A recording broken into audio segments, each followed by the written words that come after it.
অজিতাস কিচেনে সবাইকে ওয়েলকাম। আবার আজকে একটা নতুন রেসিপি, আজকে ফ্রেঞ্চ ফ্রাই। তার জন্য একটা আলু প্রথমে ছিলে তারপর গোট গোট ঠিক এইভাবে লম্বা লম্বা করে কেটে নিতে হবে। দেখে নিন আমি কিভাবে কেটেছি।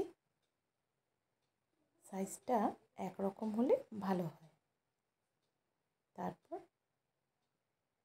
কিছুটা ঠান্ডা জলের মধ্যে এই আলুটাকে দিয়ে দিতে হবে।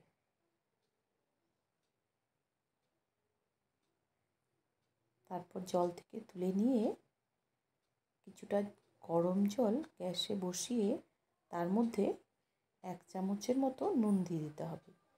জলটা যখন হালকা গরম হবে তখন আলুগুলিকে ওই জলের মধ্যে ছেড়ে দিতে হবে।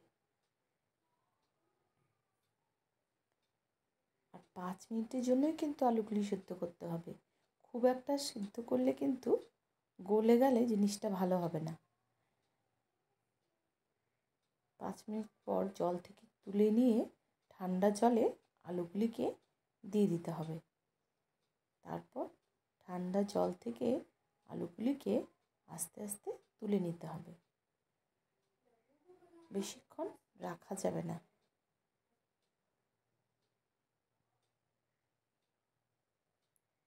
টিস্যু পেপার থাকলে টিস্যু পেপারের মধ্যে আলুগুলিকে তুলে নিন। আর জল হবে না, আলুর গায়ে যেন একদম জল না থাকে।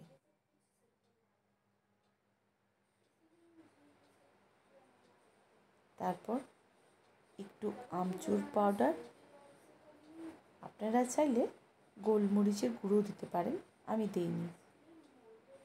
একটু কর্নফ্লাওয়ার,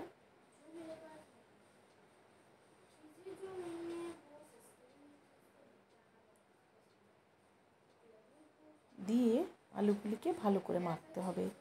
আর একটা কড়াইয়ে সাদা তেল বেশ খানিকটা দিয়ে হালকা গরম করতে হবে।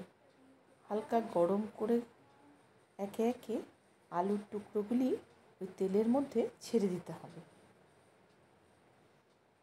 বিকেলের জন্য কিন্তু বেশ ভালোই লাগে ফ্রেঞ্চ ফ্রাই। হালকা খাবারের মধ্যে হয়, খেতেও ভালো।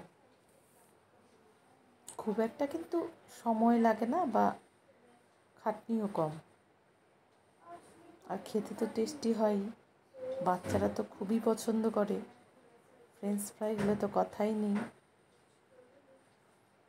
একটু হালকা আঁচেই ভাজতে হবে, একটু হালকা করে নাড়ানাড়ি করে দিতে হবে যেন একটার গায়ে একটা লেগে না থাকে।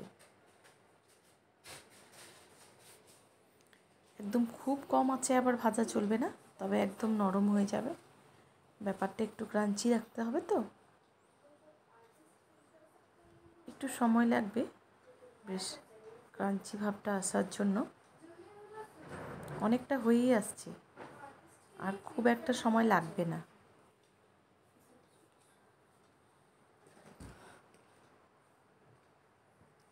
অনেকটা গোল্ডেন কালার চলেই আসছে, দেখুন হয়ে গেছে। আর একটু থাকলেই হয়ে যাবে।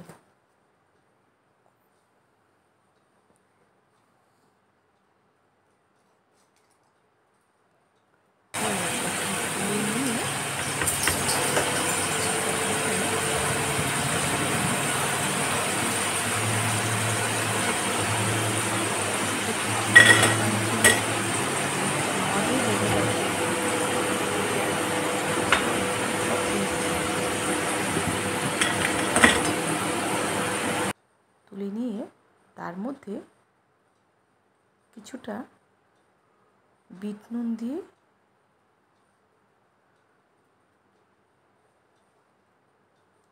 একটু মাখিয়ে নিন, মানে একটু নাড়ানাড়ি করে নিন যেন সবগুলি গায়ে ভালো করে লেগে যায় নুনটা।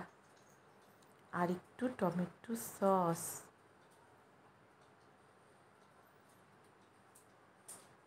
আর একটু চিলি সসটা একটু কমই নিচ্ছি কারণ একটু ঝাল তো। ব্যাস, প্লেট তৈরি। এখন একে একে ফ্রেঞ্চ ফ্রাইগুলি সজের মধ্যে ভরুন আর মুখে পুড়ে নিন। আর আমাকে সাবস্ক্রাইব করতে কিন্তু ভুলবেন না। লাইক, কমেন্টস আর সাবস্ক্রাইব করতে একদম ভুলবেন না।